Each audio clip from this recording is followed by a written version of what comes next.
बड़ी खबर से झारखंड मुक्ति मोर्चा ने लोकसभा चुनाव के लिए उम्मीदवारों की लिस्ट जारी की है।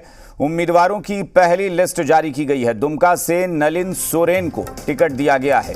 वहीं गिरिडीह से मथुरा महतो पार्टी की तरफ से उम्मीदवार बनाए गए हैं।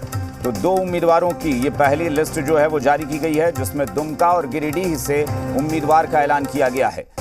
झारखंड मुक्ति मोर्चा की तरफ से नलिन सोरेन दुमका से चुनाव लड़ेंगे और मथुरा महतो को गिरिडीह से पार्टी ने अपना उम्मीदवार घोषित किया है। लोकसभा चुनाव को लेकर यह लिस्ट जारी की गई है झारखंड मुक्ति मोर्चा की, और यह पहली लिस्ट है। आपको बता दें कि अभी औपचारिक तौर पर हालांकि यह ऐलान नहीं हुआ है कि कौन सी पार्टी कितनी सीटों पर, लेकिन जो कांग्रेस कह रही थी कि वो 5 सीटें झारखंड मुक्ति मोर्चा के लिए छोड़ रही है। और इस वक्त जी मीडिया संवाददाता हमारे साथ कामरान जुड़ गए हैं। कामरान, बताएं जरा क्या जानकारी है। ये 2 उम्मीदवारों के ही नाम का ऐलान हुआ है फिलहाल।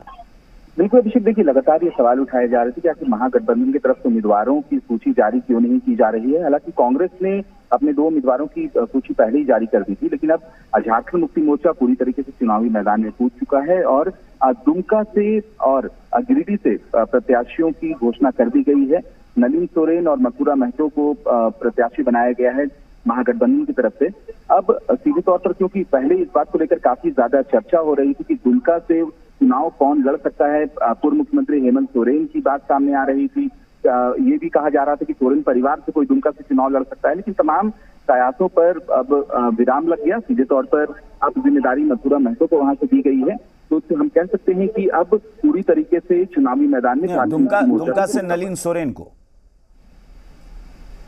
जी बिल्कुल, देखिए दुमका से नलिन सोरेन को जो जारी दी गई है, तो कहीं ना कहीं अब ये कोशिश की जाएगी, एक तरीके से समीकरण साधने की कोशिश की जाएगी, क्योंकि दुमका की जो सीट है वो पूरी तरीके से माना ये जाता है कि झारखंड मुक्ति मोर्चा का गढ़ रहा है। अब ऐसे में जब नलिन सोरेन को जिम्मेदारी मिलती है तो वो कितना वोटर्स को रिझा पाते हैं, और उनका मुकाबला सीधे तौर पर अब सीता सोरेन से होगा, तो यकीनन अब मुकाबला बेहद दिलचस्प होता नजर आ रहा है। कामरान, जो कि सीट शेयरिंग को लेकर औपचारिक ऐलान तो अब तक हुआ नहीं है कि कौन कौन सी सीटें किसके खाते में और कितनी सीटें किसके खाते में जाएंगी, तो क्या उसका लगता है कि औपचारिक ऐलान होगा या फिर अंदर खाने ही बात होकर और सब कुछ क्लियर किया जाएगा कि हाँ ये सीट हमारी है और ये सीट आपकी है, इस तरीके से, या फिर सार्वजनिक ऐलान होगा भी? बिल्कुल, देखिए औपचारिक ऐलान अभी तक नहीं हुआ है, लेकिन ये बातें कहीं ना कहीं अंदर खाने से निकलकर सामने आ रही थी। कांग्रेस कितनी सीटों पर लड़ेगी, झारखंड मुक्ति मोर्चा कितनी सीटों पर लड़ेगी, और उसी के तहत जो है वो सीटों की घोषणा, प्रत्याशियों की घोषणा भी हो गई है। पूरा जो मामला जो है वो सीधे तौर पर कहीं से भी कोई सस्ता नजर नहीं आ रहा है, लेकिन राजद को जो 1 सीट मिली है चतरा, राजद दावा कर रही है कि उसे 2 सीटों पर चुनाव लड़ने का मौका दिया जाए। तो कहीं ना कहीं ये पेंच भी एक तरीके से पूरी तरीके से सुलझा नहीं है। हालांकि जो अनौपचारिक घोषणा है कि कांग्रेस 7 सीटों पर, झारखंड मुक्ति मोर्चा 5 सीटों पर और 1-1 सीटों पर राजद और लेफ्ट के उम्मीदवार जो हैं वो चुनाव लड़ेंगे। जी, क्या बाकी उम्मीदवारों के बारे में भी जेएमएम ने कुछ कहा है कि कब तक उनके बारे में ऐलान कर दिया जाएगा, जो बाकी 3 सीटें हैं?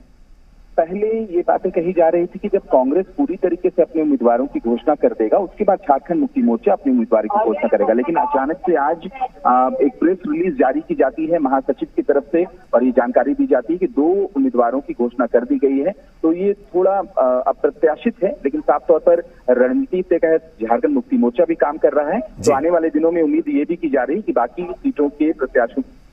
चलिए, बहुत बहुत शुक्रिया इस पूरी जानकारी के लिए कामरान। तो 2 सीटों पर उम्मीदवार का ऐलान कर दिया है झारखंड मुक्ति मोर्चा ने, और इन 2 में एक दुमका सीट भी है जहां सीता सोरेन बीजेपी की तरफ से चुनाव लड़ रही हैं। तो उनके सामने अब झारखंड मुक्ति मोर्चा की तरफ से नलिन सोरेन को टिकट दिया गया है। वहीं गिरिडीह सीट से मथुरा महतो झारखंड मुक्ति मोर्चा के उम्मीदवार होंगे।